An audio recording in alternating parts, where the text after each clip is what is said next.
উনি একজন দিনদার মানুষ, নামাজি মানুষ, মাদ্রাসার সাথে খুব ভালো সম্পর্ক রাখেন। একদিন এসে বলছি, হুজুর আপনার না অনেক কিতাব লাগবে। আমি বললাম যে হ্যাঁ, অনেক কিতাবের দরকার। কিতাবের লিস্টটা আমাকে একটু দেন, আমি কিতাবগুলো কিনে দিই। তো আমি বললাম যে আপনার বাজেট কত? উনি অনেক বড় একজন শিল্পপতি, কয়েক হাজার কোটি টাকার মালিক। এখন তো হাজার কোটি কোনো টাকাই না, 450 কোটি টাকা যদি ব্যাংক ডাকাতি হয়, চুরি করে, কয় যে এটা কোনো টাকাই না, তাইলে আর হাজার কোটি? তো অনেক টাকার মালিক। এখন উনি খুব মাইন্ড করলেন যে মাদ্রাসার কয়টা কিতাব কিনে দিব, এটার জন্য হুজুর আমাকে বাজেটের কথা জিজ্ঞাসা করছে। বড় শিল্পপতি তো। তো উনি বললেন যে হুজুর, বিরক্ত হয়ে বললেন, হুজুর ওই বাজেট টাজেট লাগবে না, আপনি কিতাবের লিস্টটা দেন না, আমি কিনে দিই। কোথায় পাওয়া যাবে? আমি বললাম যে বাংলা বাজার গেলে পাবেন। তো মুসল্লিরাও একটু বিরক্ত হচ্ছে, হুজুর দেন। উনি চাচ্ছে যেহেতু আপনি তো অনেকদিন থেকে বলছেন কিতাব লাগবে। তা আমি একটা কাগজ ছিঁড়ে ছোট্ট একটা চিরকুটের মধ্যে 3টা কিতাবের নাম লিখলাম। কয়টা?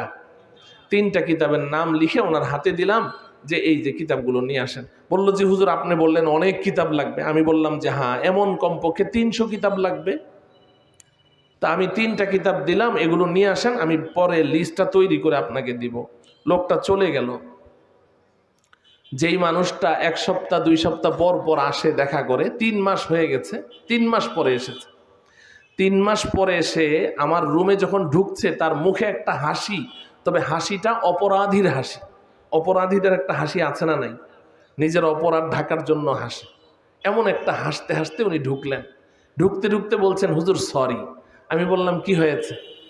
কয় যে হুজুর আসলে আমার তো ওরকম ভালো ধারণা ছিল না আপনাদের মাদ্রাসায় আপনারা কি পড়ান না পড়ান।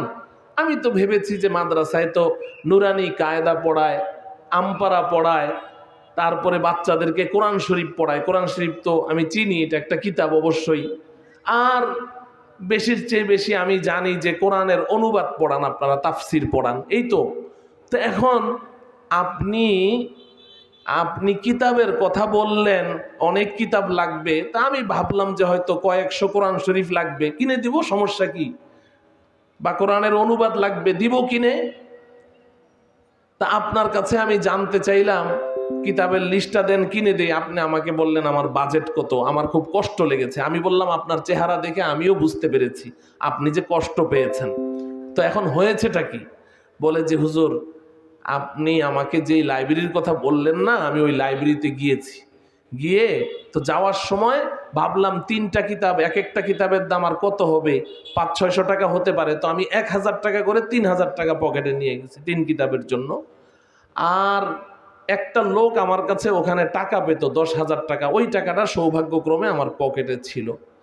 তা আমি লাইব্রেরিয়ানকে ওই আপনার কিতাবের নামের ওই কাগজটা ওর হাতে দিলাম। দেওয়ার পরে সে ওই কাগজটার দিকে একবার তাকায়, একবার আমার দিকে তাকায়, এরকম কয়েকবার তাকিয়ে, কারণ ওনার আবার ক্লিন শেপ।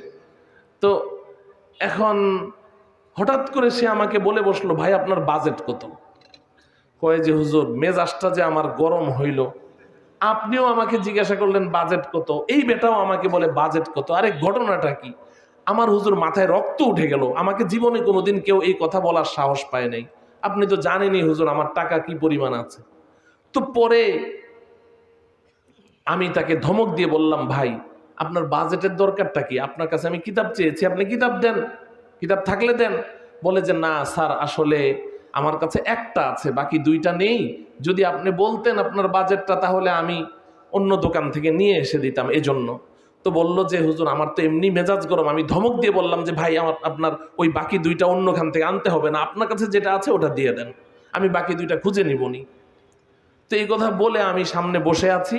এই লোক আমার কিতাব না দিয়ে সে ওই কিতাব র্যাকের থেকে একটা একটা করে কিতাব নামায় ফ্লোরে রাখে, কিতাব নামায় ফ্লোরে রাখে, এরকম। তা আমি তাকে ধমক দিয়ে বললাম, ভাই আমার কিতাবটা দেন, আপনার কাজটা পরে করেন। তো সে বলছে স্যার আপনার কিতাবই তো নামাচ্ছি। তা আমার কিতাব আপনি একটা কিতাব না দিবেন এতগুলা কেন? তো আপনার ওই একটা কিতাবই তো 52 খণ্ড। কত?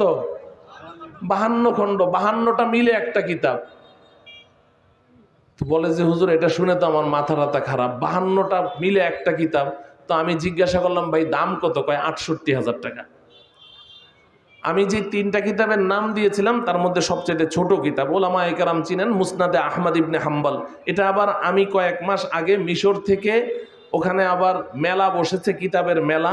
তো কিতাবের মেলা বসলে ওখানে তো আবার কিছু ছাড় দেয়, এই ছাড়টার যেয়ে তারপরে আমার ৭৮,০০০ টাকা লেগেছে কিতাবটা আনতে। আমার খুব শখের কিতাব। তো আমি তখন বুঝলাম যে আসলে এই বিষয়টা আমার বন্ধুদেরকে একটু ধারণা দেয়া দরকার, যে আমাদের কওমি মাদ্রাসায় আসলে আমরা বাচ্চাদেরকে কি পড়াই। এটা যদি বুঝেন তাইলে ওই আয়াত আর হাদিসের কন্ট্রাডিকশন বুঝে যাবেন। শোনেন, দ্বীনি শিক্ষা এটা 3টা স্তর। কয়টা স্তর আমার সাথে বলেন, সময় খুব কম। দ্বীনি শিক্ষার কয়টা স্তর? প্রাথমিক স্তরের দ্বীনি শিক্ষা বলেন, মাধ্যমিক স্তরের দ্বীনি শিক্ষা, উচ্চ স্তরের দ্বীনি শিক্ষা। কি বললাম? 1 নম্বর প্রাথমিক স্তরের দ্বীনি শিক্ষা, 2 নম্বর মাধ্যমিক স্তরের দ্বীনি শিক্ষা, 3 নম্বর উচ্চ স্তরের দ্বীনি শিক্ষা। এবার বুঝেন প্রাথমিক স্তরের দ্বীনি শিক্ষা কাকে বলে, এটা আপনাদের বোঝা দরকার। প্রাথমিক স্তরের দ্বীনি শিক্ষা হলো এই পরিমাণ কোরআন ও হাদিসের শরীয়তের এই পরিমাণ শিক্ষা অর্জন করা, যতটুকু শিক্ষা অর্জন না করলে আমার ঈমান বাঁচে না। আমরা সবাই ঈমানদার না? সবাই মুসলমান না? একজন ঈমানদার মুসলমান হিসেবে যদি আমি আমার জীবনটা পরিচালনা করতে চাই, ন্যূনতম কমপক্ষে যতটুকু শিক্ষা না হলেই নয়, যতটুকু শিক্ষা না হলে আমার ঈমান বাঁচানো মুশকিল হয়ে যাবে, অতটুকু শিক্ষাকে প্রাথমিক স্তরের দ্বীনি শিক্ষা বলা।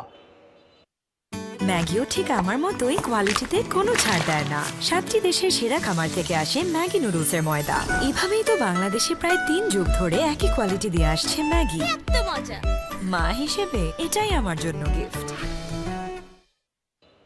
যেমন আমি যদি একজন ইমানদার মুসলমান হিসেবে বাঁচতে চাই, কালিমায়ে তয়্যিবা লা ইলাহা ইল্লাল্লাহু মুহাম্মাদুর রাসূলুল্লাহ, কালিমায়ে শাহাদাত আশহাদু আল্লা ইলাহা ইল্লাল্লাহু ওয়া আশহাদু আন্না মুহাম্মাদান আবদুহু ওয়া রাসূলুহু, এই 2 কালিমা সহি শুদ্ধভাবে উচ্চারণ করে এর অর্থ বুঝে এই বিশ্বাস আমার অন্তরে ধারণ করতে হবে কি হবে না? এটা কি ইলম না? আচ্ছা, আপনারা ছোটবেলায় মুরব্বীরা পড়েছেন, মক্তবে যখন পড়তাম তখন এই হুজুররা আমাদেরকে মক্তবেই শিক্ষা দিয়েছেন ঈমানে মুফাসসাল, আমানতু বিল্লাহি ওয়া মালাইকাতিহি ওয়া কুতুবিহি ওয়া রুসুলিহি ওয়াল ইয়াউমিল আখিরি ওয়াল কদরি খাইরিহি ওয়া শাররিহি মিনাল্লাহি তাআলা ওয়াল বাসি বাদাল মাউত। এটাকে ঈমানে মুফাসসাল বলা হয়। নবীজিকে একদিন হযরতে জিবরাইল আলাইহিস সালাম অপরিচিত চেহারা নিয়ে, নবীজি তো সবসময় চিনতেন জিব্রাইল যখন আসতেন, কিন্তু ওই দিন একটা অপরিচিত চেহারা নিয়ে ভরা মজলিসে এসে নবীজিকে জিজ্ঞাসা করলেন মাল ঈমান। নবীজির একেবারেই নবীজির জীবদ্দশার একদম শেষ, জীবনের শেষ মুহূর্তে, অন্তিম মুহূর্তে জিব্রাইল আসলেন, এসে জিজ্ঞাসা করলেন মাল ঈমান, ঈমান কাকে বলে? নবীজি উত্তরে এই জবাবটা দিয়েছেন, আল ঈমানু আন তুমিনা বিল্লাহি ওয়া মালাইকাতিহি ওয়া কুতুবিহি ওয়া রুসুলিহি ওয়াল ইয়াউমিল আখির ওয়াল কদরি খাইরিহি ওয়া শাররিহি মিনাল্লাহি তাআলা ওয়াল বাসি বাদাল মাউত। এই আগন্তুক, এই 7টি বিষয়, এই 7টি বিষয়কে তুমি ভালোভাবে জানবে, বিস্তারিত জানবে এবং মনে প্রাণে এই বিশ্বাস সহি শুদ্ধভাবে ধারণ করবে, তবেই তুমি ঈমানদার হবে। এখন আমি এই 7টি বিষয় কি জিনিস জানলামই না, তাহলে আমার ঈমানটা কি পরিপূর্ণ আছে? তাইলে এই বিষয়গুলো জানা এটা কি কিছু মুসলমানদের দরকার না সব মুসলমানের?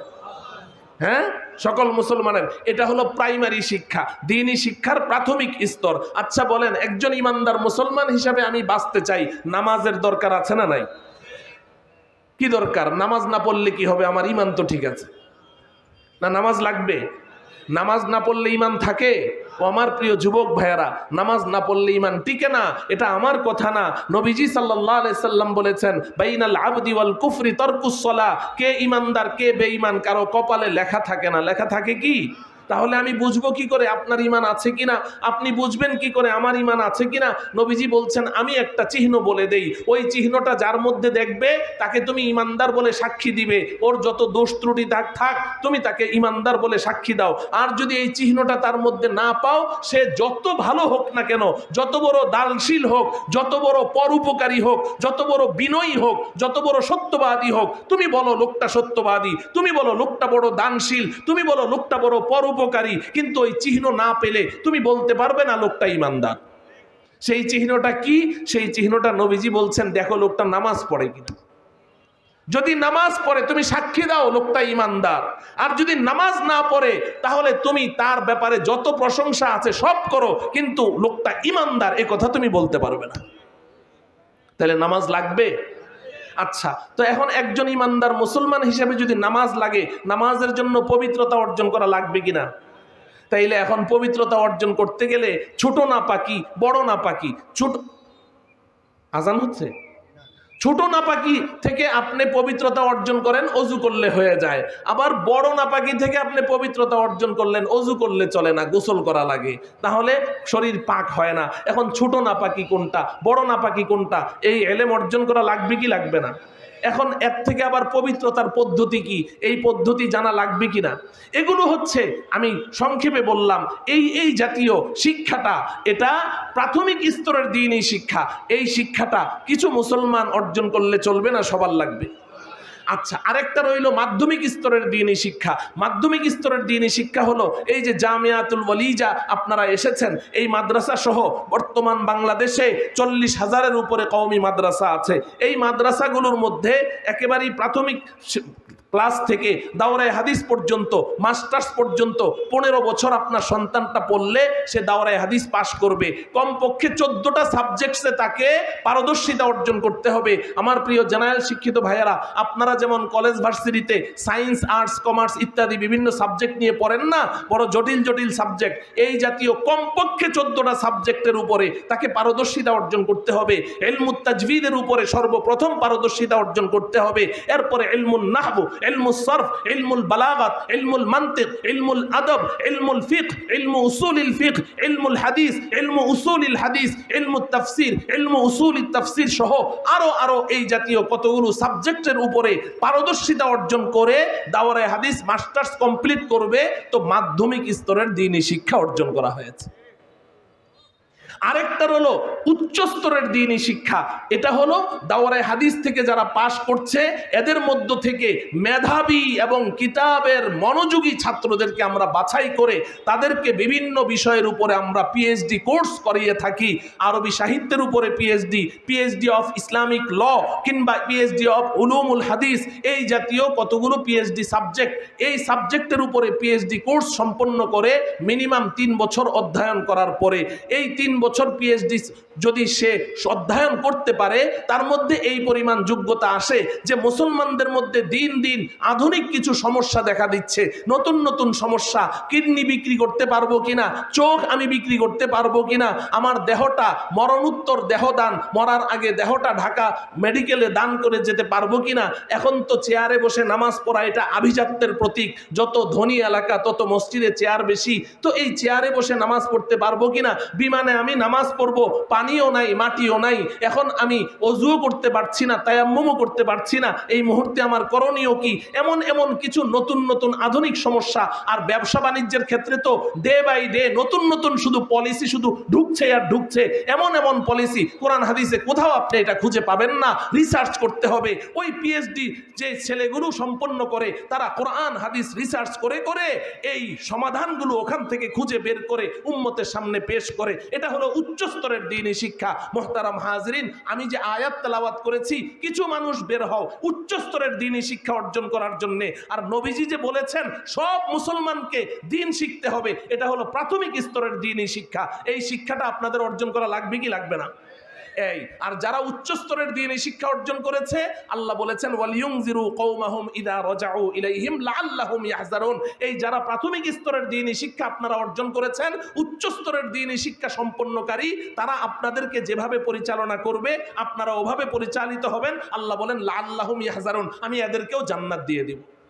আল্লাহ রব্বুল আলামিন আমার এই সাদা মাথা বিক্ষিপ্ত কথাগুলো বুঝে আমাদেরকে আমাদের ভবিষ্যৎ পরিকল্পনা নির্ধারণ করার তৌফিক দান করুন। ওয়া সাল্লাল্লাহু তাআলা আলা সাইয়্যিদিনা মুহাম্মদ ওয়া আলা আলিহি ওয়া আসহাবিহি আজমাইন। আসসালামু আলাইকুম ওয়া রাহমাতুল্লাহ।